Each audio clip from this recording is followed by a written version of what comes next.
213 locations across 18 countries. And we shot it in 21 days, one location. This is Ryan Kavanaugh. He's the producer of Doug Liman's upcoming film, Bitcoin, a $70 million AI hybrid production. In this episode, we get into where that $70 million budget actually went. The beauty for the actors in our case is we paid them full freight. Director got full freight. Department heads got full freight. We have 100 AI artists now that work for us. And we had over 130 day players. That's more than Doug has ever had on any movie. But what I keep trying to tell people is the savings isn't in people. From VP Land at AI on the Lot.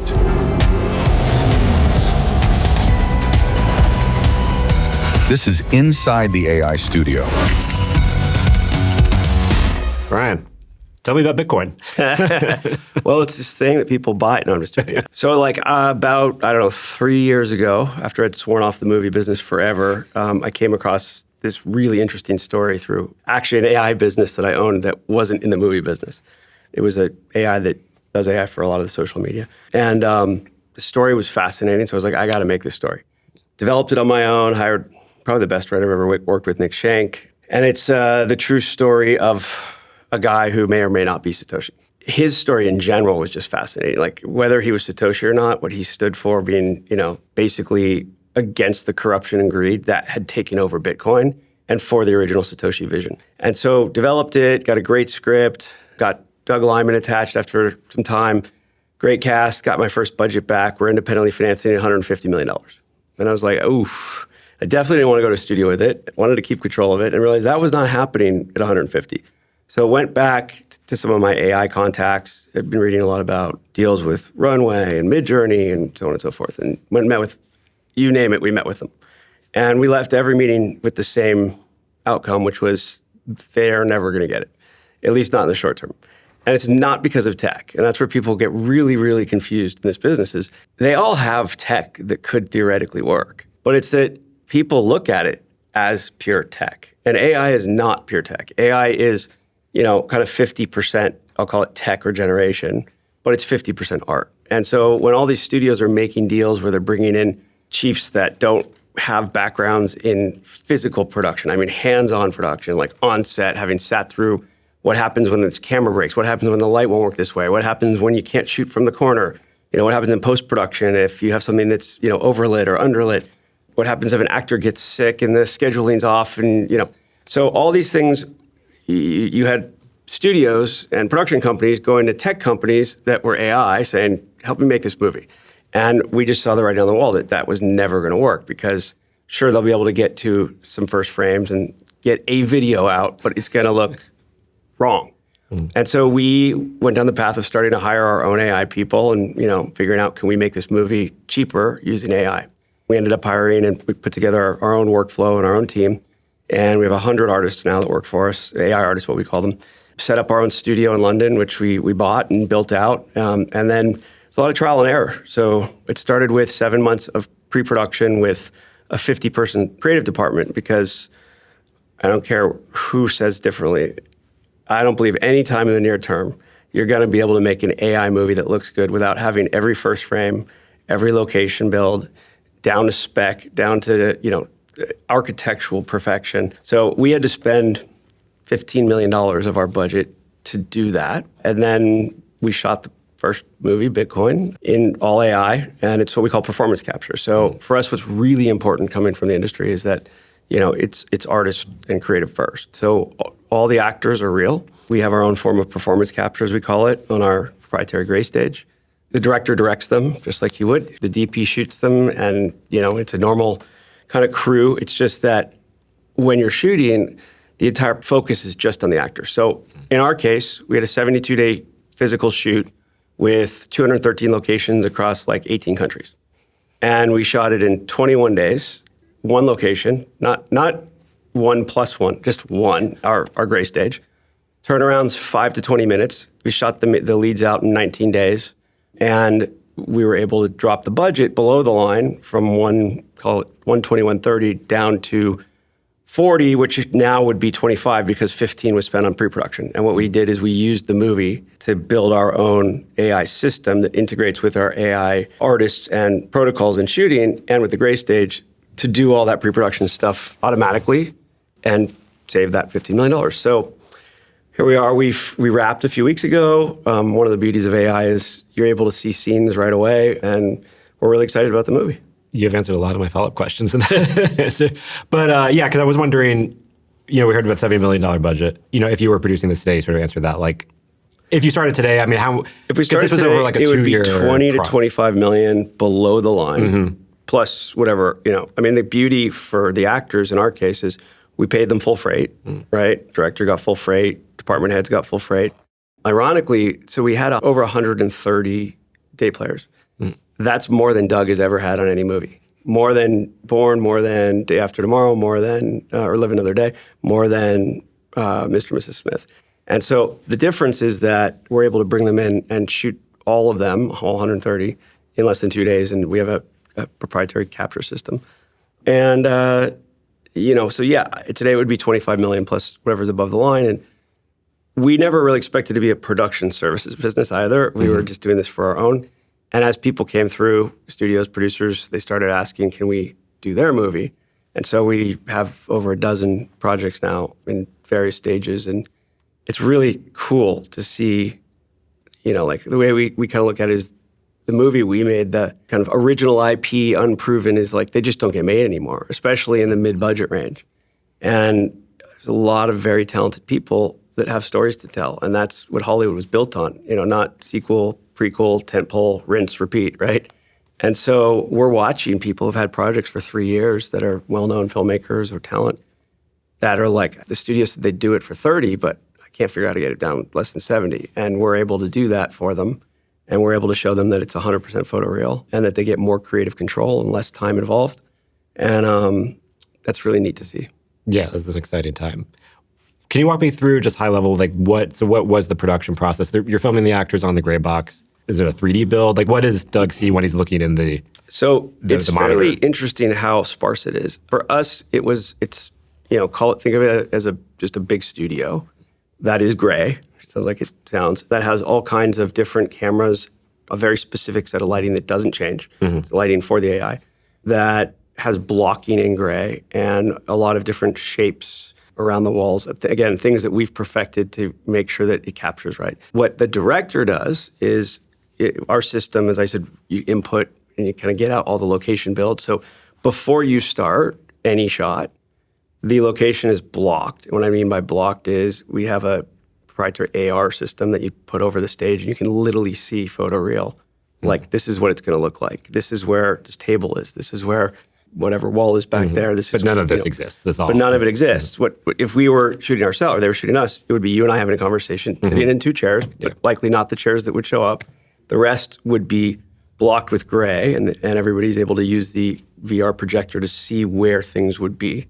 But that way, now the director just directs normal cameras. If he wants to use his close-up, if he wants to use wide, if he wants whatever shots he wants, tracking, moving, because he's capturing the actors in gray. Our job is to then take that kind of what we've beamed down, right, the location, along with the first frame, and build the world around them.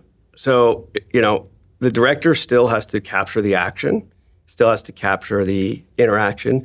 And what's interesting is the actors, when we asked them, how they liked it, first of all, they loved that they shot out in 19 days. The setups are between 5 and 20 minutes. The longest setup was 20 minutes, so. It's all lit. It's lit. You're not building anything. So what our AI program does, amongst many other things, is that it also tells you exactly what props for that scene we should use, because there's certain things you don't want to have to recreate in the AI, right? So like you're holding an iPad. It would tell me, yes, he should hold the iPad because that's going to be harder for us, or it might be either very expensive or very tricky, or it might not look right. And so you've got your AD, you've got your DPs. I think we had 80 crew members. But what I keep trying to tell people is the savings isn't in people, it's in time. The department heads are more important than ever, right? Because not only are in pre-production, they crafting really the whole movie. So for us, it's very much like an animated workflow. You watch the whole movie before you shoot it, and you can change scenes, you can, manipulate, you can modify before you shoot. But then in post, they're working through our system, which then they get to communicate with our team through the VFX soup. And they're able to, you have your lighting, you have your camera, you have your set design, you have, your cinematographer, all coordinating and communicating through the program of what needs to be done, because our AI artists are all trained in production and work in production now, right? And I think we're the only ones so far to do that. But the vision's the director's vision. And so he has his team of department heads that have to make sure that, our team is actually building the vision. Just like, if the director was shooting a real, call it, or doing a concert, right? And he has a vision of the concert. Well, while shooting, he would have created a vision using all those guys, the cinematographer and the DP and the lighting. Well, now you've shot it and you know what the location is, but you got to create the look and feel after the fact. And so they become more important in the post-process, more important in the pre-process, and actually it's the shooting process that they're less involved. And so, yeah. Was there a version, was there a full Previs version made of the film before anything was shot? There was quite a bit of it. So, as I said, we built this program while doing that. We had every storyboard, every first frame, every location, but we didn't actually have the animated previs, which now, again, the program does, and could do without, if you're not putting too much into it in terms of vision, right? You just want to put the output. It does in days, and we have people that work on it to make sure that it's done right. But it not only will do the animated previs, it actually will generate the whole movie for you to watch. Again, it's not going to be in a quality you would put out. We're not trying to replace actors. But the director can watch the scene in photoreal quality and be like, oh, I kind of didn't realize that's how it would come out, or I want the actor to act it this way, or even, and we've watched a lot of people change things based on that. Yeah, and it also would help just before you shoot anything, you already know what you want to get, so you're not wasting time shooting. Yeah, so stuff that gets cut. We call it the 100% certainty you never had before. So when I ran a studio, I literally used to say, why can't we go hire, USC film students to animate the whole movie, right, for inexpensive, so I can watch the whole movie and we can test it before we shoot it. Instead, the world today is you go spend $100 million making a movie, right, and it's usually a 50, 60, 70-year-old, green lighting it, 50, 60, 70-year-old making it, right, making all the decisions, and you finish. And then you go put it in a theater after you're finished, and you show a bunch of 18-year-olds and say, what do you think? And they're like, oh, it sucks. Now you go spend $2 million trying to fix it, right? For the first time ever, you actually can make it. And again, you're not saying this is a quality I would want to show. You're not saying this is something I'm going to go sell tickets for, but make it where you can see at least, does it work as a concept? Do I like that scene? Do I not like that scene? And if you so want, even test off that before you go spend $1. But you think that's also going to open up more validation pipelines or content creation pipelines? Someone does something that's popular on YouTube, easy to validate. Yeah. Turn it into a film. I think what it is it's more, as we're getting all these kind of work for hire projects, what we're seeing is the studios want a lot more certainty up front. So they want proof points, right? And the proof points being that fact that we can allow them to kind of see pieces of it, see if they can't undertake. We have this one movie where it takes place in Formula One, and they're concerned that, well, the budget's pretty small and F1 just came out, and so it's not about F1, but it takes place in F1. But even so, people are so used to this big spectacle, epic F1, and if we have this teeny budget, it's going to be a disappointment. So we were able to show them, no, this is exactly what it would look like, and they were able to say, oh, wow, okay, go, Yeah. Or in certain cases, showing them an entire previous movie, and we've seen a lot of people come back, rewrite, change, and be like, oh, well, it's greenlit, subject to the following. And so I think more of that, kind of the YouTube building out, proof concept, I know a lot of people are working on that. That's just not what, kind of our forte. Ours is, we want to make our 2 or 3 movies a year. We're doing a lot of work for hire just because we're excited to help the industry, and, it makes good money. So Yeah, new pipeline, get more stuff made. R&D time and stuff out of the picture. How did the kind of flip of time for pre, I know production's shorter, but then and post in this hybrid workflow? Well, so, as I said originally, the 7 to 8 months was absolutely necessary. And I do believe there's going to be other AI movies coming out that are not going to look good, not because they didn't have the right artists or the right tools, but because they didn't prep it right. They didn't have everything that was needed, because it is very expensive. we took that and looked at it as an R&D for building a program that we now have 60 patents on. So it gives you any idea how many different things it does. That, to me, now we've taken pre-production from 7 months, and as studios want more certainty on a big movie, $15, $20 million in pre-production to do testing and boards and hold to de minimis, whatever the cost of running some tokens are. And then it could be 30 days or less for pre-production. Like, we have a project we got yesterday that literally is going in July. And we're just doing the pre-production. Like, you got a script yesterday? Yesterday. And now in production July. Actually, the script isn't even locked. Like, that's how, but because we can do that now. Right. I mean, do you feel like this has also opened up this more of a kind of loop? Instead, we have the traditional pre-production post. Do you feel like it's kind of turning more into a... Well, like in that case, it's just tightening timelines. Like I said, what everybody needs to realize is AI is about time, not people. And so in that case, you run it, you have your storyboard studio, you have your first frame studio, you have your location studio. You just put all the department heads in right away, saying, go work with your director and, make these stories. It's all natural language. So change the storyboards to, whatever is going to make sure it's his vision. In some cases, they like it as is because they're shooting it and they can change it after the fact. So the location, as long as it's right from a spec perspective, if they're like, well, I want to change the wall to a different color or whatever, they know they can do that.